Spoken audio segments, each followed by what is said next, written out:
Good afternoon, everybody. Welcome back to another showing of the Atheist Experience. I'm your host today, Ashley Perrien, and my co-host, Russel Glasser. Hello. Thank you very much for coming in.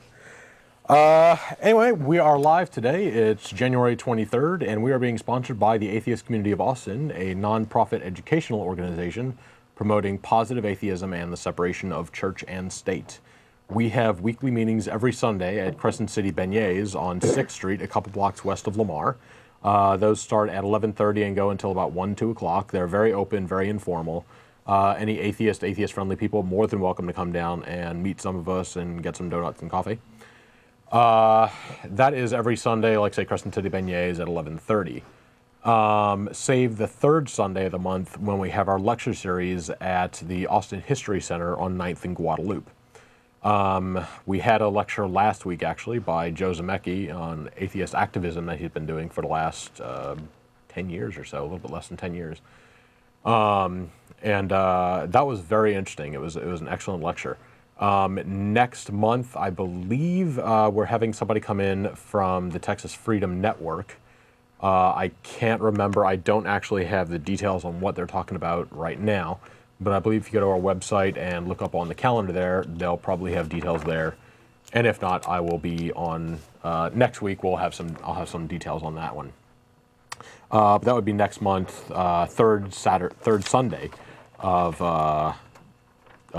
February. All right. Other things that we normally do.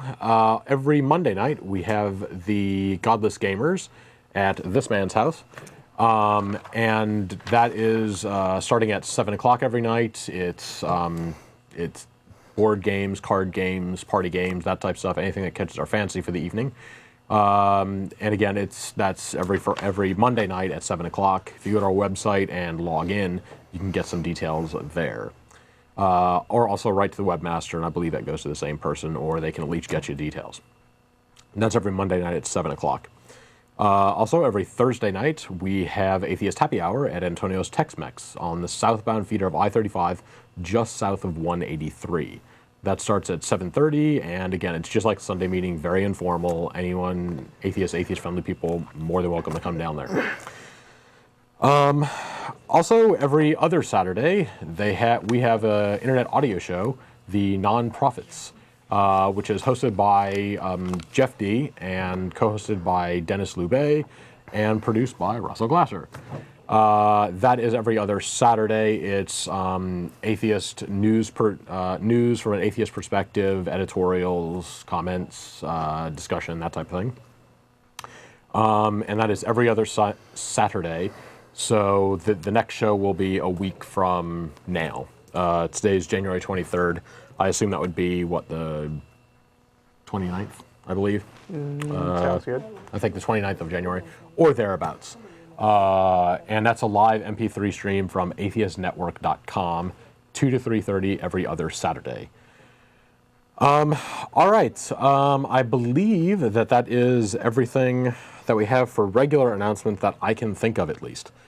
Welcome to the show. We are a live call-in show. We will take callers in a little bit. So if you got any questions or comments, please hang out. Phone number will go up on your screen in a little while, and we'll be happy to get you on the air. Although we hear there's a football game going on. Yes. Apparently some big, pigskins being thrown around somewhere. So we're not too sure exactly what's going on with that, but the callers might be a little bit slim.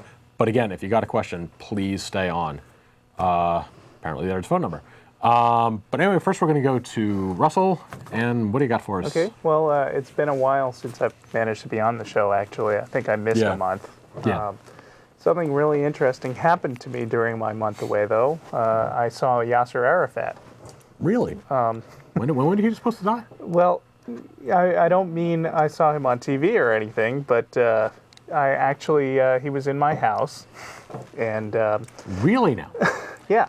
And he died, I believe it was about a month and a half ago, wasn't it? Yeah, well, that's what I said to him. Or at least I was on the news. I walked into my bathroom, and he was there taking a bath. So Yasser Arafat, 1, is not dead, 2 is not in the Middle East. Well, that's what I thought, too. I said...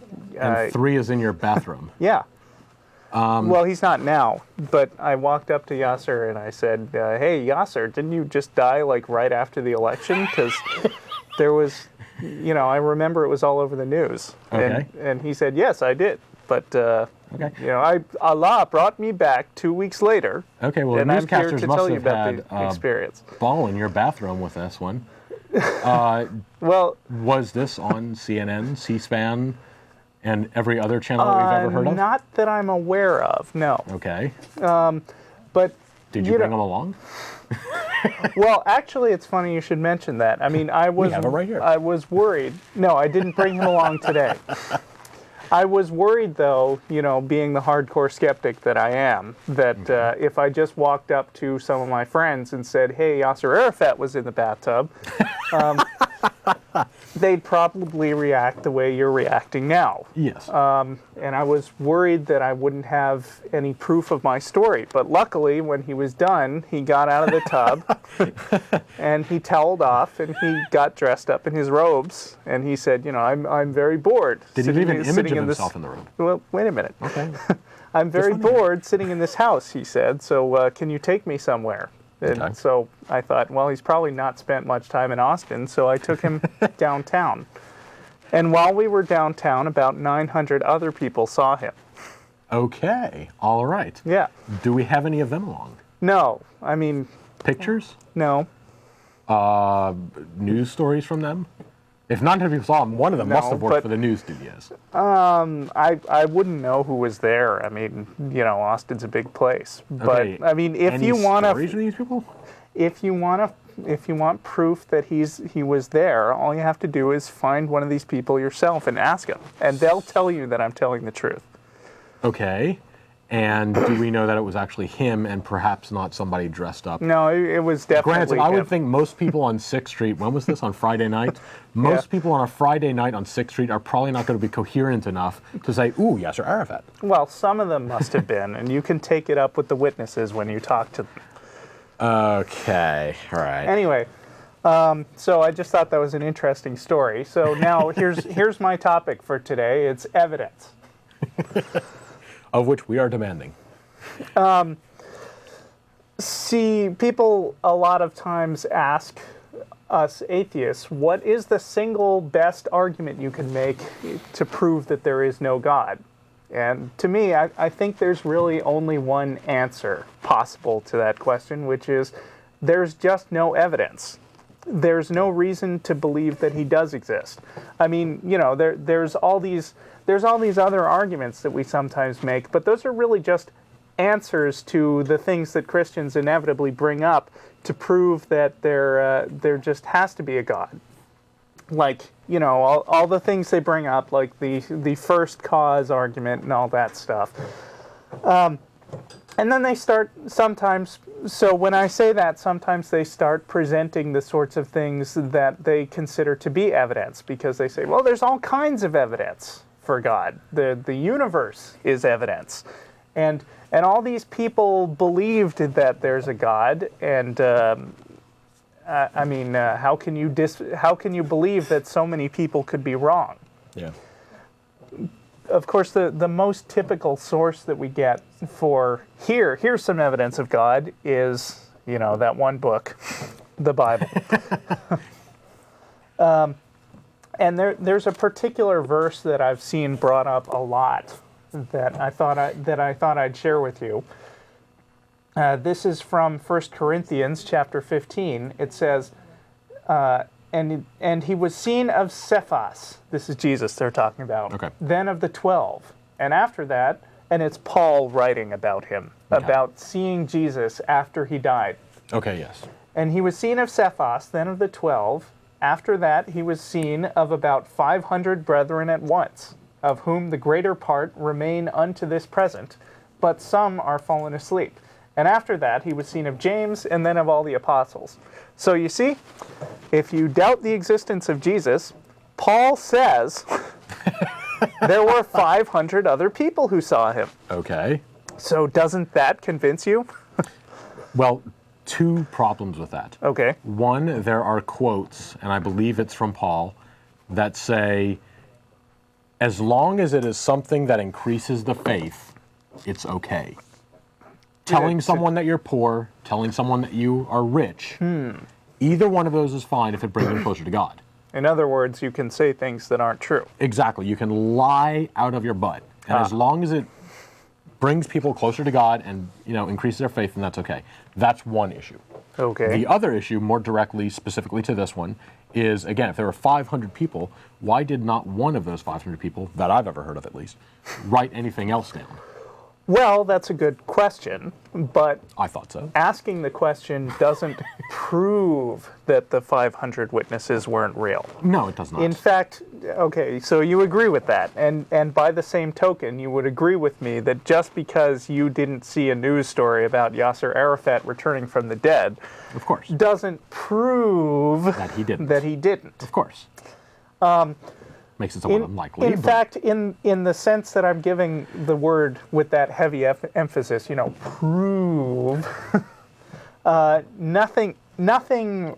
I think a lot of us atheists are fond of saying that nothing ever really gets proven. So the real question is not how do you know what's true and what's not true, because in some sense you just don't, and that's the answer. The real question that should be on people's minds is, how do I know, out of all the possible things I could be believing, which ones I should put my belief in? Which ones should I accept as credible? Okay. Well, I mean, there are a few strategies that you could take. For instance, you could just decide, all right, skeptics are mean.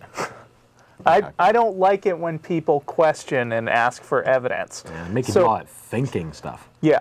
So I think if you're a nice person, you really just have to believe what people tell you. Okay. And not argue about it. Okay. There are a couple of problems with this strategy, though. First of all, one problem is that if you go with this, then you're going to believe anything anybody tells you, and some of those things are going to be contradictory. Yeah. Like, for instance, recently I heard a lot of people saying George Bush is the best candidate out there. And I heard a lot of people saying John Kerry is the best candidate out there. And so what I'd have to believe is that, I apologize for still bringing up elections, but I'd have to believe that George Bush is better than John Kerry and John Kerry is better than George Bush, which doesn't make any sense. Yeah. But besides that, besides the fact that you could wind up believing things that aren't true or believing things that actually contradict each other, there's a bigger problem, which is that you'll probably wind up believing a lot of things that are actually dangerous to you. Let me give you an example. My name is Mbasa Gunaraka. I am a wealthy Nigerian businessman. I have $900 million in the bank, and all I need is someone to help me move it out of the country. So if you could just get in touch with me. And it is still amazing how I still hear stories of people who are supposed to be relatively intelligent falling for that. Yeah. And siphoning over $1 million over to these people. People are fallible. I can't get over it. But anyway. Another one that I like to point out is if you drink this delicious poison, then you will not die, but you'll be instantly transported to a spaceship that's currently hiding behind that asteroid over there. Yes. Hail Bob. Comet. And then there's just the more mundane claims that you hear all the time, like, buy our product and you'll be really cool and popular and successful and sexy. Yeah. I suppose. Beer. Yeah. I suppose if you believe one of those things once in a while, there's no real harm done. But if you believe all of them, then you'll have to buy everything on the market, and you'll go bankrupt. Fat, overweight alcoholic who is not getting any women. And no money. So it matters how you decide to put your belief in something or not put your belief in something. But, the interesting thing about all these claims I've just made is that, again, you can't prove that they're not really true, right? I mean, just because there are all these stories of people gradually getting their life savings sucked out by Nigerian con artists, and some of them actually go to Nigeria and like get their throats slit, and these scams are like the biggest business in Nigeria. I've heard that. I haven't heard so much on those, but anyway, side story. Just because there are all those stories out there doesn't mean that you didn't happen to get an email from the one legitimate businessman who lives in Nigeria. Yeah. Who actually does have $900 million. Yeah, and really has the best of intentions. Exactly. Just because you've never seen anybody drink poison and then poof, wind up on a comet, doesn't mean that it didn't happen. So, I mean, really, you can't prove things like that are false. Yeah. It's very hard to prove things that didn't happen, prove negatives. Right. Unless they're logical inconsistencies, you basically can't do it. And show it's unlikely, but... Yeah. Well, so the answer is, you should be skeptical. That's something we try to promote a lot on the show. And I want to point out, being skeptical doesn't mean that whatever somebody says to you, you automatically believe the opposite. That there are sort of caricatures of skeptics that some people like to draw. I'm not just talking about Christians, I'm talking about various pseudoscientists and so forth. It doesn't mean that you just disbelieve or you believe the opposite of whatever anybody tells you. It means until you know something is really true or really false, you don't decide to you don't decide to believe in it or disbelieve it. Yeah. Of course, there's that word again, know. You never really know whether something is true or false, but there comes a point when you've collected enough evidence one way or the other, where the preponderance of evidence points to deciding true or false, one way or the other. And so there's this principle that we refer to often, which is extraordinary claims require extraordinary evidence. The more outlandish the claim is, the less likely you should be to just take it at face value. Yeah. For instance, if you're going to say to me, hey, let's go have lunch. I got $20 in my pocket. I'll treat. Okay. Well, I could be a jerk and just sit there and grill you. Yeah, well, how do I know you have $20? Can I see it? But that's not a good way to make friends and influence people. And it's really not worth your time, you know? I mean, unless you're a starving college student. Yeah. $20 is a fairly typical sum for people to be carrying around at least that much. Yeah. It's not that outrageous that somebody would be carrying that much. And even if they don't have it, so you get stuck with the check. Big deal. Yeah. It's not the end of the world. Right. On the other hand, if I were to say to you, hey, let's go buy a sports car. I have $50,000 in the bank. Okay. I'll treat. You just sign your name to this piece of paper. Yeah. Co-sign I'll pay you back me. tomorrow, I promise. Yeah. Well, I don't care how good that friend is. Yeah. You're gonna want to get some kind of evidence. Exactly. You're gonna want to ask them, are you sure you really have that money? Can I see your bank statements? Can you sign your name first to a piece of paper that says that you promised to pay for the car? Because, I mean, if I get stuck co-signing a loan, I mean, first of all, it's not normal that people have $50,000 just to throw around. Yeah, to buy sports cars every day. Right.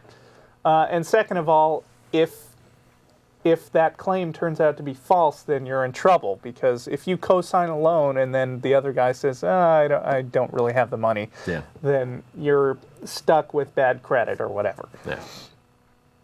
Yeah. So, more broadly, we're talking about the way that you can decide what to believe and what not to believe, and that's sort of what the scientific method was made up for. It's sort of a standard, rigorous method that you can apply to any claim to figure out whether it's likely to be true or not, and how much confidence you should have in believing that claim. So when we go out to learn things about the natural world, like what causes, rainbows or wind or whatever you want to ask of the natural world that isn't immediately obvious to your senses, you apply the scientific method to it, which has 4 steps, as you'll learn in a grade school science class. You observe the natural world, look at what's really going on. You make a hypothesis that explains what you're observing. Yeah. You make some sort of guess about what makes things act the way that you definitely do see them acting. Then, and this is the important step, you take your hypothesis and you ask yourself, what can I do to test whether this hypothesis is true or not? If it was true, how would that be different from if it was false? Yeah. And how can I make some sort of test or measurement that can tell between these choices? So then you test your predictions, that's step 4, and you decide whether your hypothesis was correct or not, and then it becomes a theory. Yeah. Just thinking of this, there are actually a couple that come to mind really quickly about some early beliefs that people had in nature. Yeah. One, I believe, was that birds were born, as in trees produced birds. Oh, huh. Because they'd wake up in the morning and the birds would fly out of the trees. Right. And they hadn't seen them go there in the night before, so apparently no birds came in. They hadn't Birds seen... left. The tree must have made the birds. Same with flies and meat. Right. They didn't see flies go onto it. They didn't, Pasteur. Yeah, I mean, they don't see anything like that. So yeah. all of a sudden, flies, meat must have been producing flies. Another good example that might be apocryphal, I mean, the example might not be true, but it makes a good story and it's really easy to understand, is Galileo had always heard that heavy objects fall faster than light objects. So he climbed onto the top of the Leaning Tower of Pisa with a big ball and a little ball, and he dropped them both off, supposedly. Yeah, yeah. And then he measured when they hit the ground, and they both hit the ground at about the same time. Yeah. So he decided, no, there's something else going on here than heavy objects falling faster than light objects. Yeah. Now, science has been around for, a few hundred years. Yeah, formally, at least. It's gained a lot of credibility in the last few hundred years because it seems to work so well. I mean, not only does it seem to come up with a way to agree on what's really happening in the natural world, but it's also given us all this cool technology. So science has become so credible that in the last century or so, it's become fashionable for people to try to use science to prove the existence of God. And there's a problem there because you get hung up on step 4, where you actually try to test whether there's a God or not. For instance, you ask, what could I do to prove that if there was no God, what could I do to prove that? How could I test the lack of a God? Yeah. Well, as theists will always be quick to point out, you can't do that. I mean, think about it. There's absolutely no predictions that are made by the God hypothesis that you could falsify. Yeah. There's nothing you could possibly observe in the natural world where you couldn't say a God did that. People bring up intelligent design all the time. They say the God must have designed that because it's so complex. Yeah. Then I always ask the question, well, if it was simpler, would that prove that there was not a God? And they say, no. I mean, God could have designed simple stuff too if he felt like it. Exactly. You can always appeal to, well, God just felt like it if you're talking about something unexplained. Yeah. And that means that you can't prove that God doesn't exist. As we always say when somebody asks us, can you prove God doesn't exist? We say no. Yeah. But it also means that if you want to treat God as a scientific theory, you can't, because there's absolutely no test you could make that could tell the difference between a God being there and a God not being there. Now, because science doesn't deal with the question of God, a lot of people who are going to argue with you often say that science has a naturalistic bias. This is an argument that was sort of popularized by Philip Johnson, which is science assumes that nothing exists except for the natural world. Yeah. And because of that, they never see anything except the natural world. Okay. If there was anything supernatural, science wouldn't notice it. So, asking the question, does science really have a naturalistic bias? The answer is, yeah, sort of. But only in the sense that science has a testability bias. Yeah. If you can't test whether something is really true or false, it's not science. That's the whole point of science. Yeah. So, as soon as somebody comes up with some sort of supernatural test that we can objectively evaluate and look at how that test turned out, then science can start talking about religion. And I would say furthermore that it's not just science that has a naturalistic bias, it's most people. In fact, I'd venture to say almost all people, except when it comes to certain aspects of their belief systems. Like, for instance, I really like reading Rudyard Kipling's Just So stories. He's got a lot of interesting explanations for how things came to be the way they were.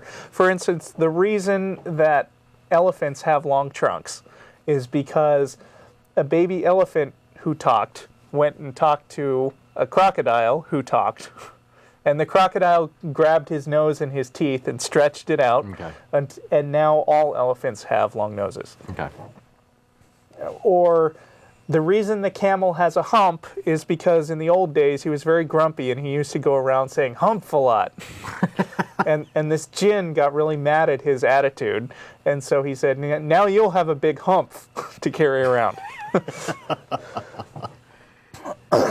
We don't assume those stories are true. True. In fact, most people looking at them would say, boy, that's really funny, but nobody in their right mind would believe that. Yeah. Now, why is that? We can't prove they're not true. Yeah, we can't, but nobody would bother. Yeah. Because they sound so ridiculous. Yeah. Why do they sound so ridiculous? Because we don't believe by default in talking snakes, but getting ahead of myself. Talking elephants or crocodiles or magic jinns who magically create humps on camels' backs. So I'm saying that everybody has a natural inclination to not believe stuff that is too outlandish or supernatural in nature. They just make special exceptions when it comes to their particular flavor of religion. Yeah. Now, another argument that you'll often hear theists make is, okay, well, we're not going to deal with this from the science perspective anymore, but we do think that there's a lot of evidence from the legal perspective.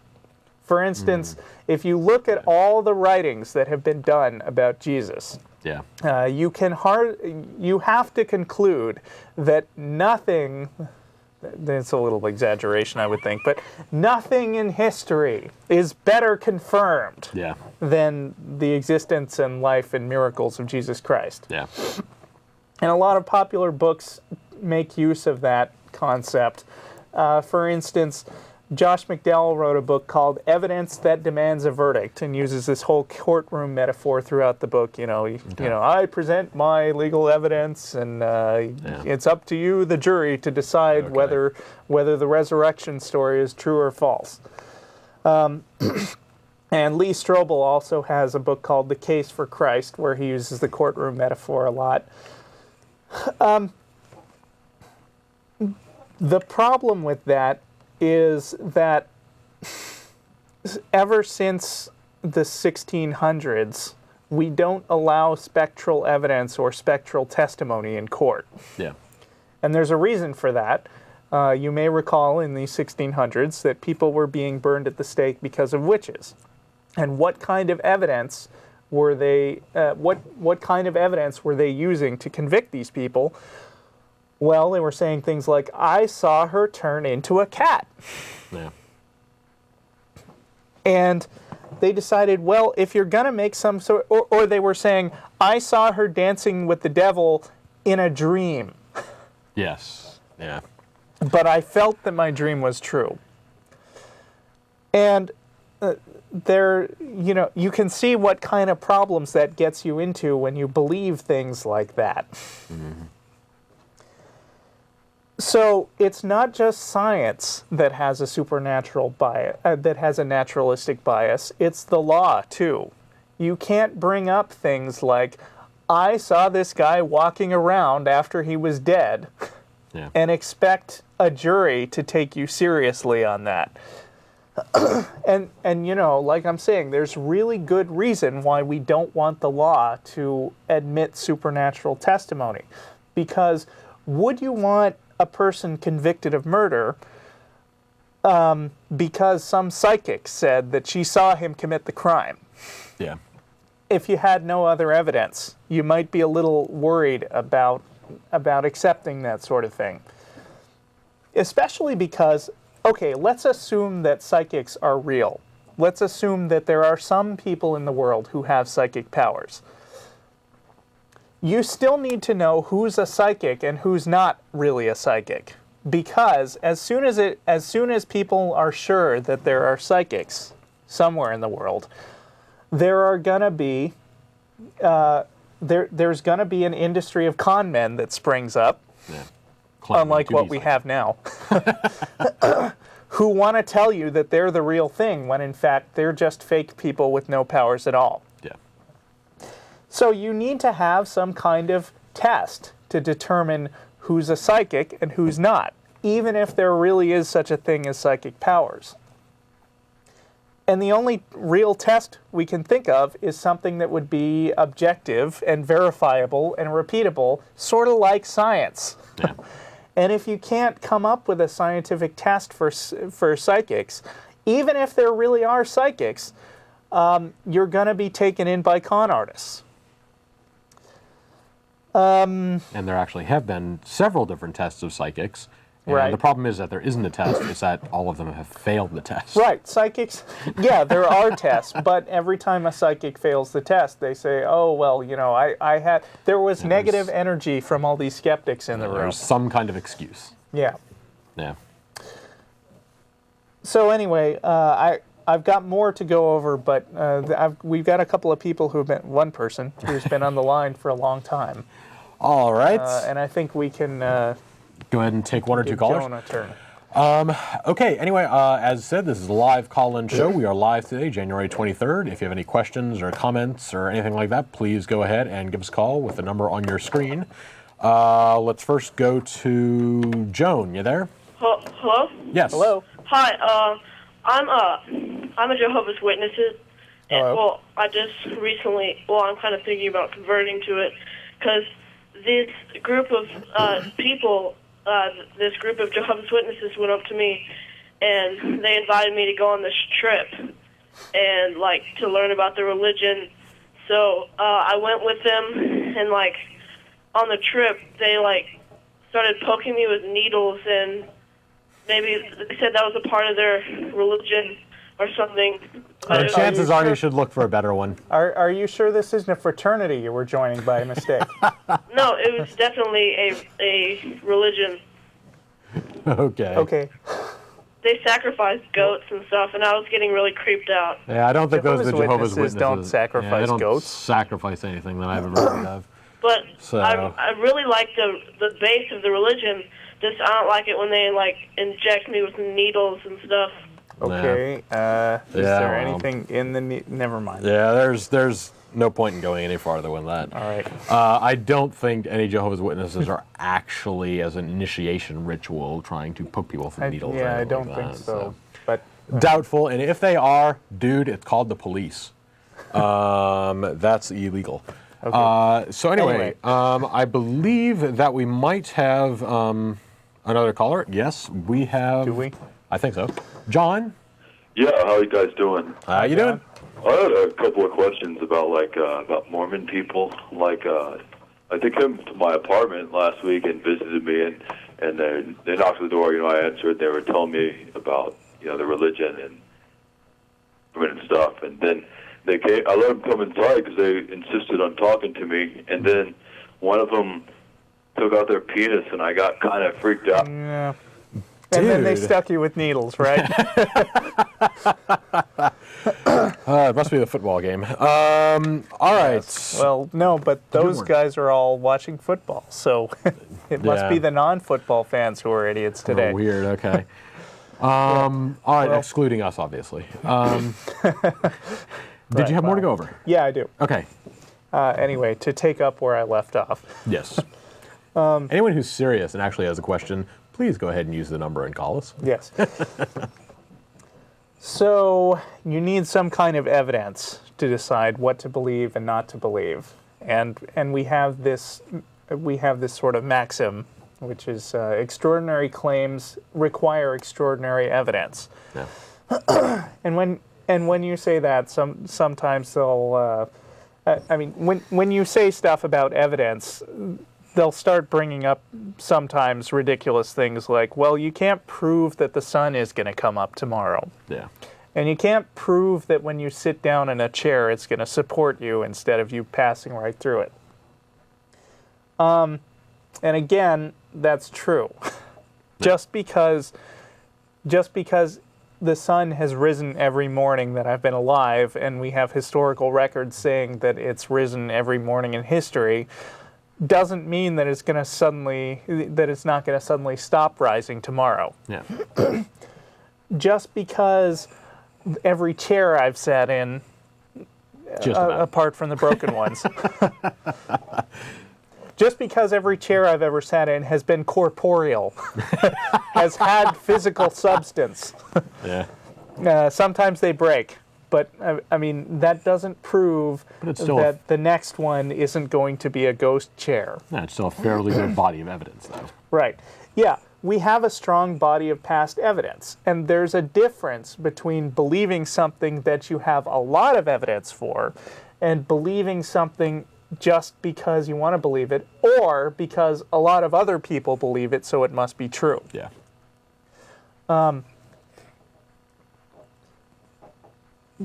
Again, extraordinary claims requiring extraordinary evidence. Sitting on chairs is not an extraordinary claim. By definition, it's pretty ordinary just because it happens all the time. Yeah. On the other hand, if I said, and if you sit on that cloud there, that'll also hold your weight. That's an extraordinary claim. You might want some evidence for that. Yeah. And if somebody says, well, don't you trust me? I have a whole bunch of people here who really believe that you can sit on a cloud. And doesn't that mean that there must have some sort of merit? Well, no. I might ask you, well, that's interesting. Can you show me how you sit on a cloud? Yeah. And if they say no, I'd say, well, can you show me an undoctored picture of somebody sitting on a cloud? Can you tell me whether clouds are really water vapor? Because that's what I keep hearing. And how is it that you can sit on water vapor? Can you produce some kind of explanation of how you can sit on a cloud? Can you tell me why all your friends who have tried sitting on clouds have plummeted to their deaths? These are the kind of questions that a scientific mind would ask before just taking somebody's word for it. Yeah.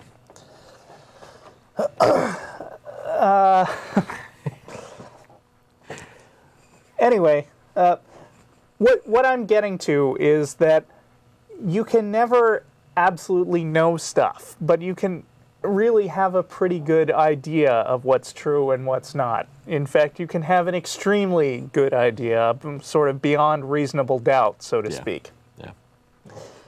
A lot of times apologists accuse atheists of not believing that there's such a thing as truth or objective reality.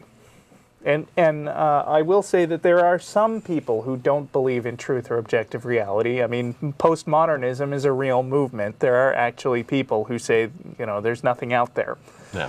But I think anybody who's a skeptic in the sense of wanting scientific confirmation of some sort pretty much has to believe that there's a physical world, because the point of science is to go out and objectively measure things that are out there. And if there's actually nothing out there, if reality is subject to interpretation, then there's nothing to measure, because everybody will get a different answer. There's no way to corroborate your answers, and science would collapse. Yeah. So it's not true that atheists don't believe that it's not true that atheists think that all truth is relative. We just think, some of us, that it's arrogant to think that you somehow know the truth without actually having to do any work to figure out what it is, to understand it, to know the difference between truth and not truth, to just accept somebody's statement, even if it's as old and much believed as the Bible. Yeah. Yeah. All right. And one more thing. Okay. Sorry. One last thing that I'd like to bring up is that a caricature of atheists is that they say, well, if you can't see something, then it doesn't exist. Yeah. We don't say that either. You can't see wind, but you can see its effects. You can objectively test whether wind came through somewhere or not based on what the landscape looks like. And of course, if we can't detect something by any means at all, if there's just no way to experiment on it whatsoever, that still doesn't mean that we assume it doesn't exist. It just means we don't believe that it exists until we get some kind of reason to believe that. Yeah. And if there's no way to detect it, then chances are it doesn't interact with the world, and therefore is irrelevant. If it doesn't affect the world in any way, and you can't sense it or detect it in any way, probably not relevant. Right, but we may just have not figured out the right way to interact with it yet. Perhaps. But in that case, it's up to the person who believes the claim to figure out a way that we could detect it. Test it. Yeah. So. All right. Anyway, phone number's on your screen. We're live today, January 23rd. And if you got any questions or comments, please go ahead and give us a call. We have got Elizabeth. You there? Yeah. Okay. What you got for us? Well, you asked the question, is there a God and can you prove it? And yeah, I can prove it. Oh, well, yes, you can prove it if you want to bother. Okay. All right. How so? All right. One time when I was very young, I died. It is written. Can you prove it? Can I prove it? Hospital records can prove it, yes. Okay. All right, they're in California, in Fresno, California, if you want to bother to do it. Okay. Well, I mean, do you want to bother to look up the 900 people who witnessed my encounter with Yasser Arafat? Hey, that's smart. That's really smart. Well, I mean, could you fax them to us, for instance? Could I fax them to you? Well, I'll have to bother to get them, and yes, I'll bother to get them. And if you want to. We then might what will make it a you do? future topic. When you read them and find out I died and I saw myself, because, hey, I was a skeptic too. Okay. I believed in this, cute saying, would you go to the light when you die? I didn't. And I always thought I was so bad that he wouldn't take me. But now I believe. I believe that he was there and he did this. Yes, I died. And it can't be proven. Okay. Wait, you said it can? Okay, yes. But, okay, I guess what happened? What happened? I mean, I'm not talking about medical. I'm talking about, I assume there's some medical problem. You died for a short time. Okay. But I died what did on you the see bed, and they hollered, get the crash cart. Okay, they got the crash cart. And I was above, looking down. I looked down at Is this body. in the documentation also? What? Is this in the documentation also, that you were above the I would medical? suppose. They keep records. Everybody keeps records. So some doctor actually wrote down that you had yes. No, that you had exited your body and were looking at the room. Oh, well, he didn't do that. He said, call her husband, she's dead. So, okay. Okay. Anyway, And when I woke up, well, I was up above at the ceiling looking down. When they did all of this, I had, I don't know, it's been so long ago, I can't remember, 2 doctors and some nurses and somebody rushing in with this stupid little machine. And next thing I knew, I was in a room by myself drinking sweetened orange juice. Okay. That was it. Okay. Okay, couple things here. Yep. One, technically speaking, that doesn't prove that there's a God. Even if everything you said was absolutely true, it might be some kind of evidence for spirits or souls or something like that, but it doesn't necessarily necessitate a God. Well, who brought me back to life, or who? Well, If you doctors. say who, then, yeah. Doctors, for one. That stupid machine you referred to probably helped them out a little bit. Oh, I agree. I agree with that, yeah. But secondary to that, that was kind of a side point. Secondary to that, there have been a lot of studies out there that show how out-of-body and near-death experiences work and what is actually going on in the brain chemistry, and that tends to explain things better than the assumption that there's souls and spirits and such. For instance, even if you are clinically dead, your heart stopped beating and stuff like that, yes, your brain is still going. Yes. For a little while after, the blood stops flowing, your brain doesn't die immediately. It takes some time. And so during that time, you can still potentially process things. And so while you're hearing a doctor over here and a doctor over here and a nurse down there, you still have this 3D sense of where you are in the room and what things are there. And so your body can make these assumptions of space and time and basically give you a different perspective on all. So again, there are other explanations than there's actually a soul that left your body and looked down in the room. Okay, I agree with you. I told you I was a skeptic. Okay. That's been a very long time ago. Well, when I was six years old, I had polio. Okay. Something happened. Don't ask me what. I don't know. Yeah. I was put into this room right across from the nurse's desk. It was a long time ago when they just found out that there was a polio. They had trouble diagnosing what I had. Okay. But when they did, they took me, and I was in quarantine, and then I went up to this room, and in this ward is where I was taken off the ward, put into this private room, and I don't know, I passed out. I just call it going away. Okay. I was gone. My mother, they called my mother. She sat there for 3 days and 3 nights. At the end time, I woke up. And she said, "Are you okay?" And I said, "I'm hungry." And that was a long, that was, oh goodness, I was born in 35. Okay.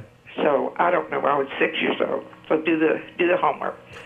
And, hey, I'm here now. Yeah, one quick note. If you have your TV on in the background, go ahead and mute that or turn it off. We just get a little bit of feedback. But again, isn't it a better assumption that, one, your immune system helped out, and 2, doctors and modern technology did the job rather than a universe-creating God? Right. Diseases have been known to just go away. Yeah, I mean it's not even that rare. Yeah, I don't think there's any disease that's 100% right. lethal. When it's happening to you, of course, it seems like a particularly special event. There's no doubt about that. Yeah. Wait a minute. Yes? I'm 69 now, and you can tell I had polio. Okay. Okay. One leg is smaller than the other. One side is littler than the other. Okay. Now, if disease No, I go believe away, you how had come that polio. didn't go away? The effects of polio don't just go away, I assume. I'm not a doctor. I mean... But again, modern technology isn't the assumption that modern technology in medicine and your own immune system is what overcame the polio, and I'm not saying made it completely go away, but at least allowed you to live versus God deciding that you should live. Okay, how come I just passed out? I was just, we'll say in a coma, because I don't know. Okay. will say I was in a coma. Again, I don't know exactly how polio works. Yeah, I mean, although So you said we can examine your medical records, we haven't yet, Yes. and we probably wouldn't know much to make of them either. But I mean, if we know any doctors, Yeah. I mean, there's lots of things that can cause a person to pass out or go into a coma. Exactly how polio works and how it would cause that, I don't know. I don't know exactly what polio does. It's not incomprehensible, though, that it would do something like that. Oh boy, that is really, that's good. But I can remember I was young, I was in this ward, and they told me people went home, which means they died. But I was so little, I was only 6, I didn't understand that. I thought they went home with their mom and daddy. Okay. I really did. Yeah. So I don't know how it works either. And again, I didn't then. And again, no disease is 100% lethal. yeah. Not everybody who got polio died of it, No. apparently. And another thing I'd like to point out, I mean, I'm not saying that your story is untrue, but as a 6-year-old, a lot of things that I think I remember from being 6 are wrong. I mean, my memory certainly, I'm just 30, but I don't have perfect clarity of everything that happened before I was, say, 10. There are some things I remember better than others, and some things are just colored by the way that my parents or friends told them to me later. They would tell me something, and I would say, oh, yeah, now I remember that. Yeah. Okay, all right. Hey, you boys are good. You really are. Oh, thank you. Thanks. I agree that some of the things you say have to be proven.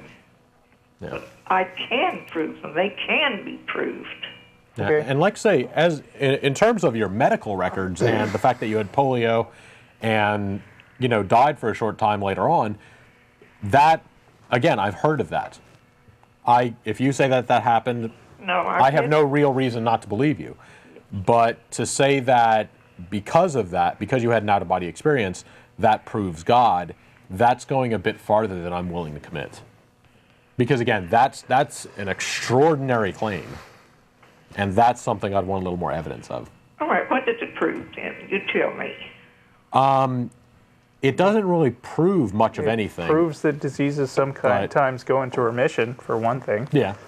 But like I say, I mean, we have better explanations for how an out-of-body experience could have happened than we have naturalistic explanations for why those things could have happened rather than having to resort to souls and spirits. And again, sort of like what I was saying earlier, that we're not saying that we know that your interpretation is wrong, because you never really absolutely know anything is wrong. It's just that with the variety of explanations available, one being God, one being the disease just went into remission, the question is, what's more common? What's the simpler explanation? I got to think about that, boys. I got to think about that. I really do. Okay. Because I'm always one that's looking for answers. Yeah. The Bible itself says prove things. Yeah, Right. If it's good, keep it. If it's bad, throw it away. exactly. Okay. And I've thrown a lot of things away. Exactly. 9 years, you can read a lot. Yeah. Believe me. I'm sure. Yeah. You can learn a lot. And Yep. I have tried. I have pushed. I have prodded. That's good. Let me think. I'll call you back. Okay. Okay. All right. Thanks a lot for calling. Bye-bye, dear. I Bye. won't be here every week, but Ashley will. Yeah, I'll be here other weeks. But yeah, getting people to just question and think about things, that's part of the purpose of this show. Sure. Again, if you critically look at, yourself and your experiences and your beliefs, that's an excellent thing.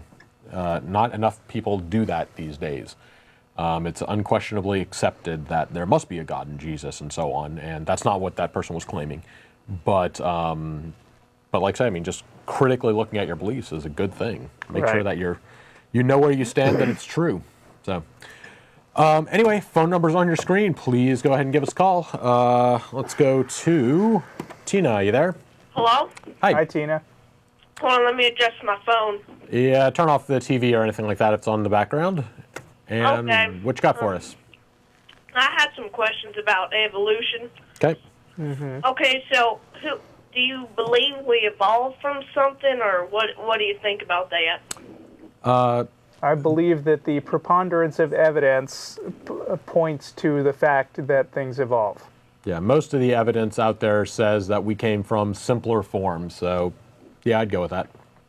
Oh, well, I was thinking that if we evolved, if we're from evolution, like, what are we going to evolve to next? We don't. Evolution doesn't have a plan of saying this is what people are going to look like in 2,000, 5,000, 10 million years. It's just. What? Oh, sorry. I thought I was cut off. No. Evolution doesn't have a plan of what things are going to look like or what they're going towards. It's simply saying, of all the people that are out there right now, these are the ones that are better suited for this world. Oh. That's it. The answer is we don't know. Yeah. Oh, so do you think we could evolve into like a hippopotamus or some other form of human being? Very doubtful about It's the hippopotamus. Doubtful, but if the world suddenly turned into a place where that is, the best form, Well, I mean, if the world guess. turned into a place where that was the best form, hippopotamus would then take most over. likely the humans would just die, and the hippopotami would be the ones who survived. would be the dominant species. Oh, well, I just don't get all this stuff like how the Earth was created, the universe, and stuff like that. Yeah. That's a little bit outside of evolution, but I think exactly on your website, on the TV, they have a website, talkorigins.org.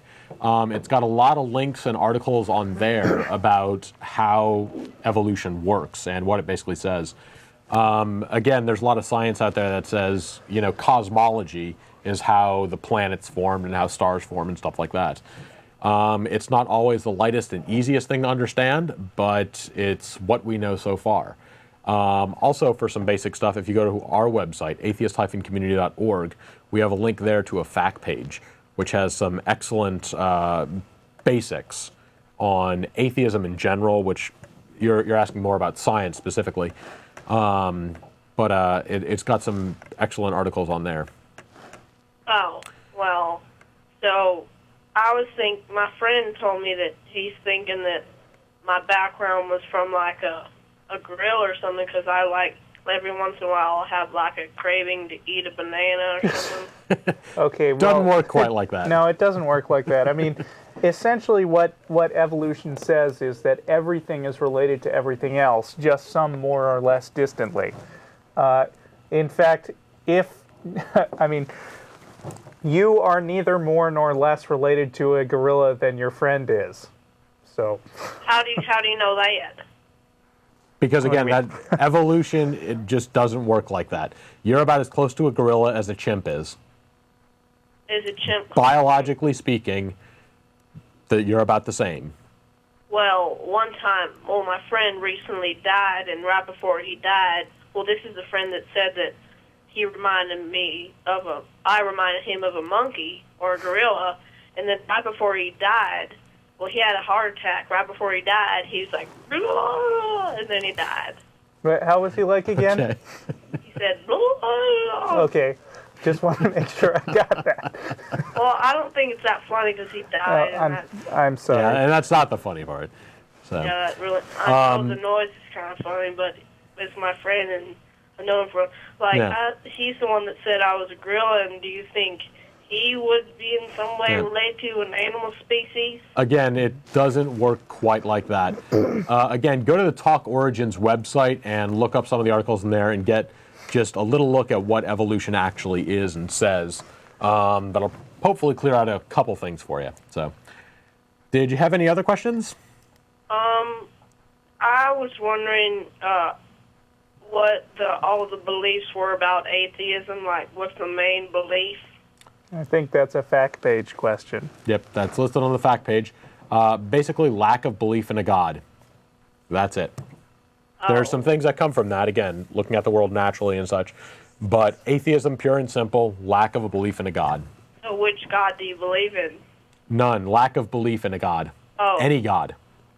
So like Buddha, or which one? Yeah, Buddha, Christianity, Allah. You believe in all of them? No, none of them. None. Lack. Oh, okay. No belief in a God. Okay, well, I gotta go make some tacos. Thank you. Okay, thanks for Enjoy calling. your tacos. Yeah, we'll stop by for leftovers. It didn't occur to me to be sensitive after somebody made a comedy noise about somebody dying. Yes, if that's true, we apologize. Yes. All right, we've got a half an hour left in the show, and we're going to go ahead and take some more callers.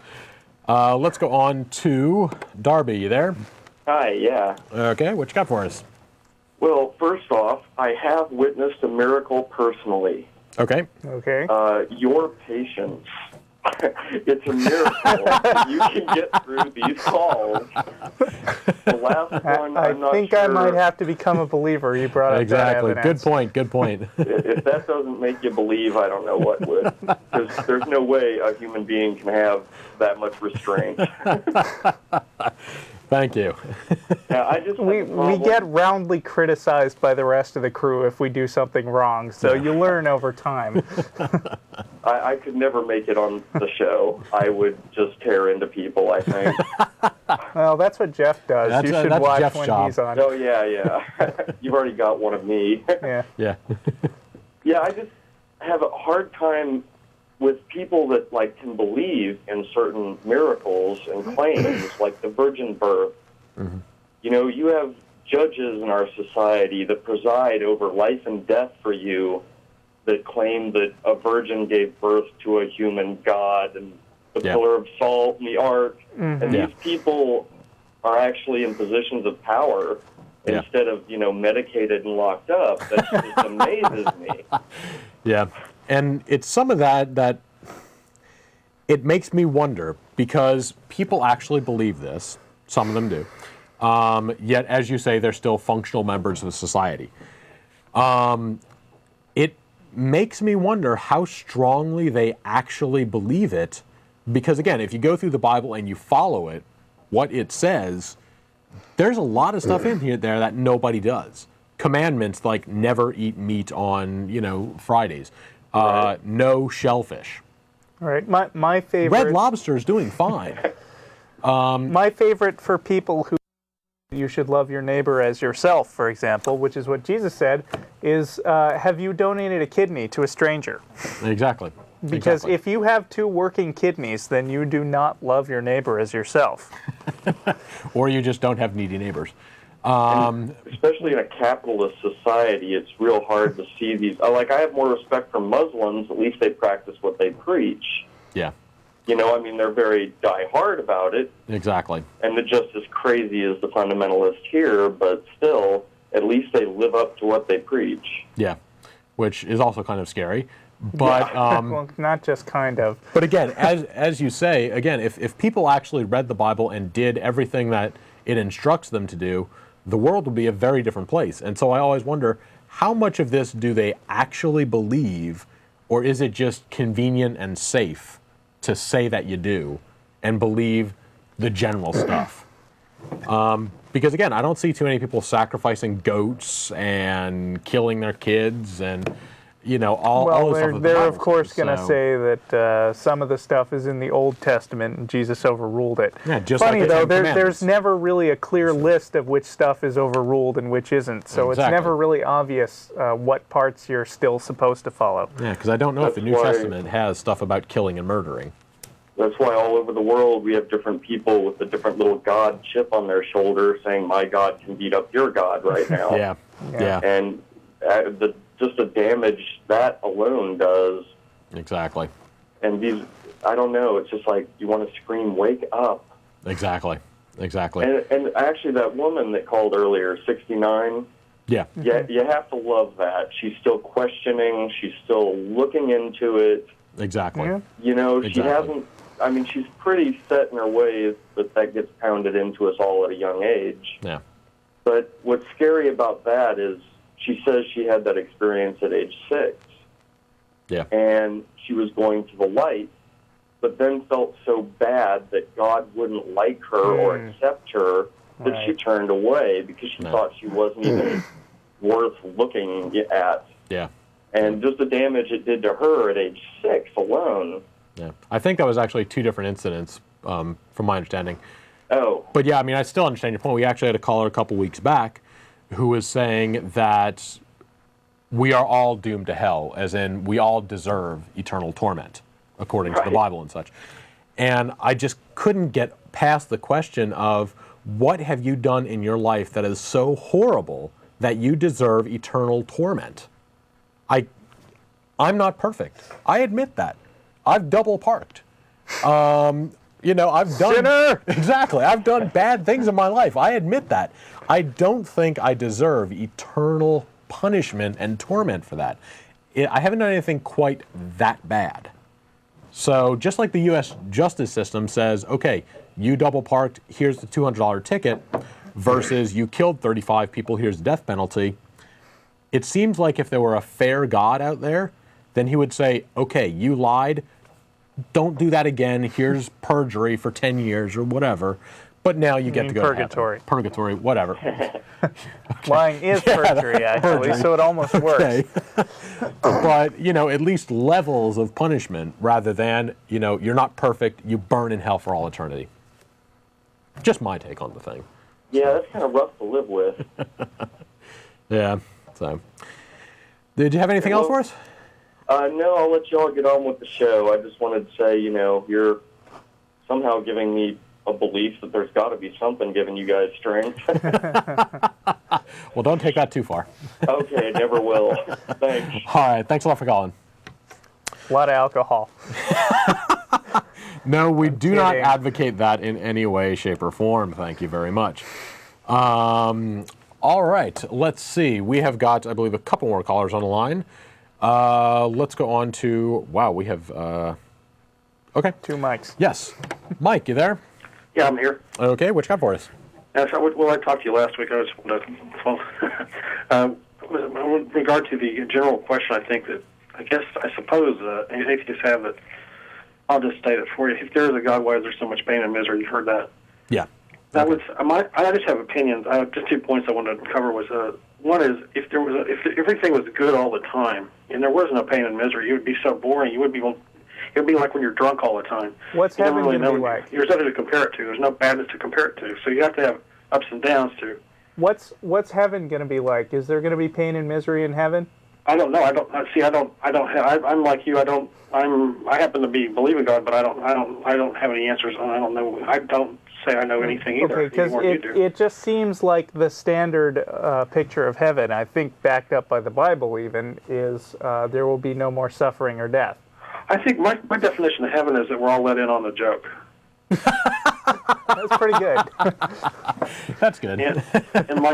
The word was celebrate, not celibate. yeah, because it's such a short life anyway that you say there's so much pain and misery. Really, when you think about it, when somebody gets wrapped around pretty good and then they die, I mean, it's over pretty quick. You know, people stew about it a long time. I mean, I'm not saying I won't let that happen. I wish that to anybody, but it's going to, a dinosaur's lifetime. I mean, it's not that big a deal. It is a big deal, but I just think that it's a short experiment life is for each one of us, and then we get let in on the joke, we die. Oh, that's why you did. To say to God, see, that's why I did. I wanted to, which brings me to my second point. Yeah. But again, isn't that also, again, partly an unfair part of the system that you get this very tiny, short amount of time in relation to decide where you're going to spend eternity? Maybe he's got another planet for you to go to, and you go try, or another universe where you go, well, this other universe, what you do is you ride on skateboards for a living. Oh, okay? so we get multiple lives. That would be kind of cool. That'd be kind of cool. That's not very compatible with Christianity, I didn't think. Yeah, but Christianity doesn't. I don't believe in all these religions. I don't believe in them. I think that the general tenet of wisdom, and the thread that runs through each one of them is kindness, basically. Unfortunately, there's not enough evidence to distinguish any religion from any other religion. There's no way of deciding which one is the right one, or if any are. Yeah, that's why I'm saying I think that generally all religions are based on kindness, loving your family and everything, and loving each other. I know, but I know there's some that go off and say, "Oh, by the way, we're gonna cut off a monkey's head, make an ashtray out of it, or something," and you got to do that every Thursday, Yeah. But I mean, so you say, well, prior to doing that, prior to the monkey ashtray thing, you're going to love your neighbor. Let me just leave it at that. That's how I kind of approach religion. Okay. I don't know if I can support the statement that all religions are like that. Yeah. Yeah, that's what I'm saying. Yeah. Anyway, as far as the where's the proof thing, if it is like a big joke that God's God, I mean, he would conspire. He would be, if he was all powerful and everything, he would be able to successfully conspire to cloak the truth from everybody at any turn. Where don't worry about getting proof; you never will get the proof because he wants you to. Yeah. It would be like. If he's perfect, he can hide himself. See, if anybody really did have proof, then everybody would give up and say, "Okay, that's it. We know what happens when you die. Well, that's it. I'm not going to work this morning because I'm going to just kill myself and go to heaven because I found out somebody's got proof over here and I saw a videotape of it. Well, that's it. Yeah. So that'd be, the game's over. It'd be like if you feel like when you feel like you videotape a sporting event and you don't want to know the outcome of it, and then but it's already been played, and you say it's because it's fake. So you see like some ball game, like a World Series, and you didn't see it. And somebody says, well, I know the final score to that. They ruin it for everybody. Then you don't even have to watch the game, and it's ruined for everybody. So that's why there's never been proof. And but I think God. I'm sorry. I mean, yeah, God could, if he wanted to and existed, cloak the truth from everybody. Then again, so could Loki. Are you familiar with Loki? He's the Norse trickster god. No. Oh, well, I mean, the Norse have a pantheon of God, used to have a pantheon of gods like the Greeks, and Loki was the guy who was always going around causing trouble, playing pranks on everybody. It would be really interesting if Loki was the creator of the universe and convinced everybody that the Christian God was the right one. I mean, if you're saying there's no way to know, then there's no way to know also that he's just not screwing with you. Yeah, but I'm not saying that God doesn't have a wicked sense of humor. I'm not one of these guys that says God's just like, he's like Wilford Brimley up there on a horse going, yeah, right, everybody. Right, yeah. maybe he's We're all a sadist. I'm going to tell y'all a bedtime story. I mean, he's probably got a wicked sense of humor and everything, but maybe he's actually a sadist. Yeah. Maybe he likes it when people suffer, and that's the whole point of the universe. Yeah. Well, if he was a total sadist, then why would things be bad all the time? An absolute sadist would want badness all the time. Yeah. Well, the world isn't bad all the time. I think there's a lot of good stuff in the world, and there's a lot of things I enjoy. Sure, it's not perfect. Sure, there are bad things happening, but there's also a fair bit of good too. But actually, a variation on what you had said, a lot of people use it as an argument for God, I guess. Is if God all of a sudden revealed himself, then that would take away your free will. Everybody would know that he's a true. They would kneel down and worship him. Life would be essentially meaningless at that point. And I don't buy that simply because we all know that laws exist, for instance.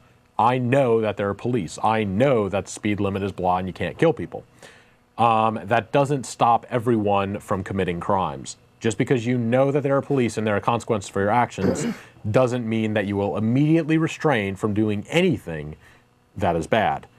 Just like if somebody came along and said, look, the God of the Bible, 100% true, and they had all the evidence to back it up, I would still say, okay, it might be true, but that really sucks. Because the God of the Bible did some bad stuff, and he's got to explain for it. Because again, I mean, wiping out the entire population of the world in the flood, not so good. I could not support a God who says, simply for questioning me, you deserve to burn in hell. I could not support that God. Even if I knew he was real, could not have any respect for him.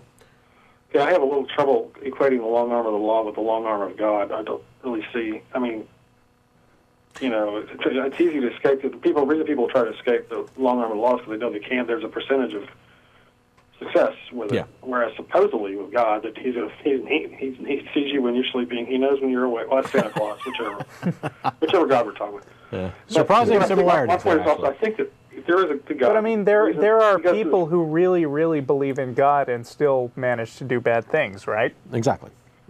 Oh yeah, like So Michael I mean, and Sonny and Vito and. It's not true that being sure forces you to do what you think he wants. Yeah. I mean, I'm not saying there's not a lot. Like we don't have like boatloads of irony all over the earth. I'm sure that there is. But my final thing I want to say is I think that the whole point of this experiment that God, I just kind of think this is like an experiment. This is just like a petri dish, the earth is, and it's for a God. And his object is he wants to get people's faith, because it's the only way you could have. If you said, look, I'm not going to let you know the secret until you die anyway, so you're going to have to believe. Just take my word for it. Basically saying it's like, He says, like, forget about it. You just got to take my word for it, and that's how it's going to be. And so when you build up that faith, and that's what he wants, that's what he craves. It's like, that's what he's got a yen for, as people say, faith. But again, if that's the point, why doesn't he make it blatantly obvious that he exists? Because why would you? He'd be fear the God. That's what I don't like that phrase, fearing God. I don't believe in. But I mean, Christianity, God, when you believe it, makes you fear the God. Does that make them not free anymore once they believe it? He wants a. I'm sorry. What I'm saying is, I think he wants a nice faith. I don't think he wants a faith like. I believe me. I got all the faith in the world. He didn't pull it off. When we eventually do become a police state, they're going to come in kicking our teeth in. Yeah, I got faith in that. Then he's not a very good God in the sense that he messed up big time, because that's not where we are. And it would be better of him to just come down and, stomp around New York City, get on the 7 o'clock news, and say, look, here's what the deal is, people. And basically just outline the tsunami was what you're looking for, then at least he could have made some kind of clear indication of, what he was telling us. Exactly. If you really want a guy that comes out with, he's got a profile, he's wearing a new suit of clothes, he's got a Armani suit, he's about 800 feet tall, and he stomps around Fifth Avenue like you're saying, and he goes, if that's what he is, sure. Cameras up here. Yeah. Here's what we're going to do. I want you to put me a big chair to sit on over there by Wisconsin, and I'll sit there and look at you all. Exactly. I mean, I don't think if that's what he wants. Where would be the fun and the pleasure in that, having everybody, it's like when you're a boss and you tell, it's like that commercial with the boss is driving, and he tells a joke, everybody laughs at it, hysterically going, good joke, boss. And you have to look on his face like, yeah, you ask us, or excuse me. Yeah. But again, if that's what about a boss who would not tell you any of the company rules, but fire you indiscriminately? You broke some unspoken rule, therefore you're fired. What are the rules? Sorry, I was testing you. What are you saying the rules? That's not what supposedly religion is a set of rules. Yeah, but which religion? Well, that's like the basic rules. Not necessarily. Abraham Lincoln said that a lot of religions have very contradictory rules. Which ones are the right ones? I'm not talking about the Nazi Jim Jones type, No, I know you're not talking either. about any details. I'm talking about the grand scheme of things. Do you believe in Jesus? If you don't believe in Jesus, Christianity says, ain't gonna happen, period. If you go to another religion, that one says, believe in Jesus and you're gonna burn in hell. Oh, yeah. You gotta pick one of those. That's like when the other man said, the man on your right said, well, I think that, carries a shoe and he's the best guy running for president. The other guy says, somebody else says, I think the Bush is the shoe in, he's the number one guy. Yeah. Of course, everybody can't be right, everybody's wrong. Everybody can be wrong versus right, you know what I'm saying. So I just don't have a dogmatic view of religion. I've got more of a, I guess what they call Buddhist. I'm more easygoing about it. But I know that I've heard that Abraham Lincoln said that he would accept, he has no use for religion except he would accept any religion embrace the golden rule as its main law. And I think that's the way I can look at it. That it's really a lot easier, a lot simpler than all that other stuff is just how to deal with when you get sick, and when you can't pay your bills. Yeah, and while I do agree with you, that's the stuff for counselors. And I do agree with you in a sense that a simple live and let live, be good to other people is a fine way to live. For most things. Again, there are secular reasons to do that. To work together and live together and make rules that everyone abides by. I don't have to believe in or look to a higher power to tell me that I shouldn't kill people. I can figure that out for myself. And so I don't have a need for this God because, again, we all figure that out for ourselves. You can't necessarily figure it out for yourself, but I mean... Well, no, but there are better reasons. Yeah, I mean, part of the reason is that society tends to frown on that sort of thing. Frown on making it up for yourself? No, on killing people. Yes. Well, there's situations in the law where killing somebody, and I'm totally against killing. I mean, believe me, I'm totally against, but where people get put into situations where killing somebody seems to be the right thing to do to save other people. Right. Self-defense. Would you kill Hitler if you had a chance? But I mean, I was going to say, when I've always wondered what your both your opinions on the death penalty are. Let me just start off by saying atheism itself doesn't have any official stance. Lack of belief in a God doesn't say that you should or should not kill people for certain crimes. Personally, I have questions. In an ideal world, I can see it being a good thing. In terms of, if you can tell without doubt that this person actually did these things, then we have a choice. Either cage them up for the rest of their lives or kill them. And I would say the cheaper, the quicker, the easier, the best thing to do is kill them. But in the real world, which we live in, we don't have absolute certainty. Very rarely do we have that. And there have been a lot of people who have been falsely convicted of crimes, and I don't like the idea, because again, I've heard that the numbers sometimes can be pretty scary high. Yeah. It's not necessarily, like 1 in 2, but enough people are wrongly convicted that at least makes you say, I'm not too sure about that. I agree with that. That's why. So in practical terms, I'm kind of very hesitant on it. Yeah, there was a guy in California, Richard Allen Davis, who was absolutely pure evil. If you believe in what you believe in God, this guy was just the guy that had raped and killed a little girl, and then looked at the father in court and said, smiled at him when he, gave him the stink eye, gave it to the father, and the father was just beside himself.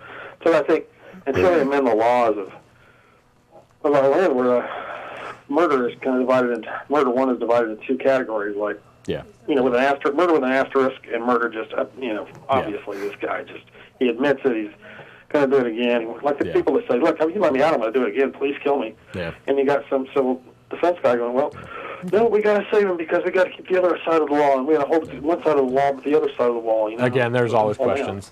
But anyway, we're going to go ahead and let you go at this point. We've got a couple other callers lined up. But thanks a lot for calling in, and keep on watching. Thanks. Bye, Mike. Okay, thanks, Sean. All right. Again, we've got a little bit less than 10 minutes left in the show. Phone number's on your screen. Got a couple callers lined up. Let's go on to, Mike again. How you doing? Mike? Mike? Are you there? We are not getting anyone on that line. On the air. You there? Hello? Mike. Hello, yeah, Mike? Hi, Mike. I'm not Mike. Oh, what's your name? My name is Doug. Okay. Oh. I'm sorry, we have the names wrong here. I'm sorry. What's your question? Not a question. Okay. I don't know if it's entirely on topic, but I did want to sort of peruse a subject with you that I've heard. I've watched your show for quite some time and been impressed by your impartiality and your willingness to listen to opposing viewpoints. Okay. I decided I was an atheist when I was 13, and I quickly decided that that was a little hasty, so I became an agnostic. I realized that there are differing definitions of the word. Okay. But viewing the situation from the point of morality, I know there are all sorts of different ideas about how you would go about proving that God exists or not. Okay. And the argument that I've heard presented on more than one occasion on your show is such that either God is making things up as he goes along, or he, as far as morality goes, he is appealing to a pre-existing and absolute system of morality. You're talking about the Euthyphro project. It's called Euthyphro's... well, it's called the Euthyphro dilemma. Yeah. And you can read all about it at euthyphroproject.com, which Jeff and I sort of jointly set up. Yeah. Anyway. And it basically says what you just said, that either God is making up that, okay, I think killing and stealing are bad, or he's getting this from somewhere else, and basically God is then irrelevant because he's basically just a messenger for wherever he's getting this higher morality from. Is that really necessary? Well, is what necessary? We don't think God is necessary, obviously. We're the atheists here. But no, I know, but My question is it really necessary that it be either or? Well, what's the alternative? Yeah, what's the alternatives? Well, the alternative would be that he is both the author of the standard of right and wrong and the disseminator of that information. So if he made it up, okay, then he made it up. If he's disseminating it, then assumably, as you said, he came up with it. So why did he decide that killing and stealing are bad? And could he not next week say, okay, fine, killing's not so bad anymore? Well, wait a minute. If just for the sake of discussion we assume that there is a standard of right and wrong, okay, just for the sake of discussion, yes, that there really is such a thing as right or wrong, then that standard of right and wrong has to have an origin somewhere. Okay. Is it inconceivable? Is it absolutely inconceivable that the origin of that standard would be in a person? Well, no, that's one of our two choices. Yeah. Is it inconceivable that God would say, here is morality? No, but we have a better explanation for where it came from than God just deciding that, okay, these things bad, these things good. And, well, the other thing I wanted to ask is it inconceivable that God could have said, hey, killing? A-okay. Do as much of it as you want. Could he have said that instead of what he did say? Which is? Don't.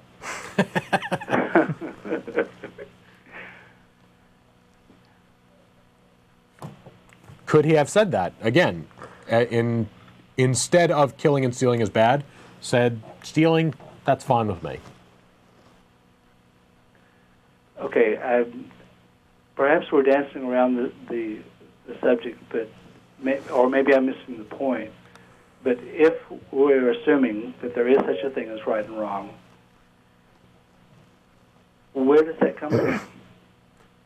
I mean, if there is a standard of right and wrong, yeah, and it's rules that people have come up with over time because we live together. We're a social species. Get along with each other. Yeah, we have to live together, and so we come up with rules that if we're going to do that, killing and stealing is bad because society essentially breaks down if all of a sudden those things are okay. And if society breaks down, then we all lose because we get to, Exactly. live by ourselves and be scared all the time. Exactly. There are benefits to me saying, look, I don't want to hunt and gather my own food and build my own shelter and all that kind of stuff. I would rather say, I'm going to let other people take care of getting the food stuff, and I'll just do what I'm good at and pay them for it, basically. There are benefits to living in society. Isn't that simply saying that that what we call right and wrong is just different terms for what is expedient or what is... Not necessarily. It's more expedient for me to kill Russell and take his car. Wait a minute. Well, not necessarily. That's the more expedient thing to do. Don't jump on that word expedient. But isn't that just another... Doesn't that deny the absolute reality of right and wrong? Well, I mean, again, what's the alternative? If God says it's bad for Ashley to kill me and take my car, does that automatically make it so? And couldn't he equally well say, well, Ashley should kill Russell and take his car because I have determined that this is the highest good? I mean, introducing a God doesn't make it absolute. It just makes it relative to him instead of to people. Of course not. Of course not. But you have to look at it with a little bit of common sense. Let me give you a small example. And I realize you're running out of time. Yeah, we have got 1 minute left. Yeah. All right. Very quick example. All right, very quick example. The golden rule. Do unto other people as you would Yeah, like have them do unto you. Well, I think we can agree that if there is a standard of right and wrong, if there is such a thing as right and wrong, that would certainly qualify as right. I think I hint some hesitance. Yeah. Unfortunately, we are going to have to let you go. I wish you had a little more time to go over this. I'll talk to you another time. Yeah, thanks a lot for calling in. Sure. To that caller and anyone else, let me see, anyone else who is still online, tv@atheist-community.org. For anyone who's been watching the show for a little while, we are not going out to dinner after the show today, so we're not going to be there this week. As for everyone else, thank you very much for watching. Thank you, Russell. Everybody have a great